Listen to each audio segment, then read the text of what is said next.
কইনা সজালে কোনে ৰাপুতি কইনা সজালে কোনে দিতে দৌৰিলে ইৰানে মুকুতা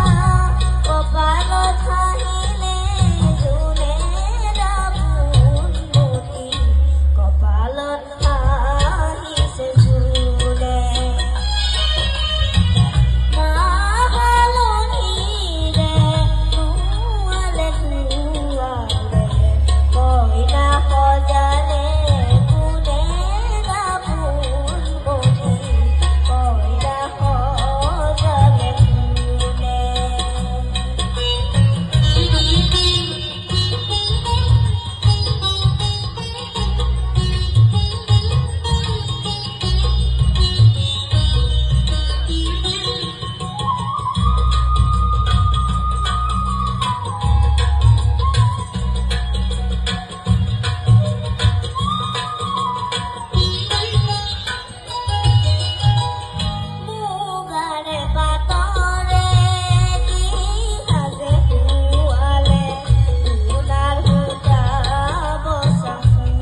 কণমানিটোলৈ জোৰ হাত চাপৰি আচলতে আমাৰ ল'ৰা ছোৱালীখিনি শিকিব লাগে এনেকুৱা ধৰণৰ কণমানিৰ পৰা বৰ সুন্দৰ গাইছে আমাৰ গাঁৱত এই চৰ্চাটো নোহোৱা হৈছে কমি গৈছে নোহোৱা হৈছে মানে কেকেই হৈছে নাই আগতে বৰ ধুনীয়া ধুনীয়া গীত গাইছিল ল'ৰা ছোৱালীবিলাকে আমাৰ লগৰে ছবি আছে কিজানি ইয়াতে ছবিতে বৰ সুন্দৰ গীত পৰিৱেশন কৰিছিল এনেকুৱা বহুত নাম আছিল বন্তি বাইদেৱে আজিও গীত গাই আছে কিন্তু আমাৰ গাঁৱত এই চৰ্চাবিলাক নোহোৱা হৈ গৈছে তাৰ কাৰণে এবাৰ জোৰ হাত চাপৰি আপোনালোকৰ হাত চাপৰিখিনি আশীৰ্বাদ আৰু তেওঁ আমাৰ তৰফৰ পৰা মৰম যাচিব বিচাৰিছো এখনি ফুলাম গামোচাৰে শৈলেন তামুলীয়ে এখনি ফুলাম গামোচাৰে তেওঁক সম্ভাষণ জ্ঞাপন কৰিব মৰম যাচিব ধন্যবাদ জনাইছো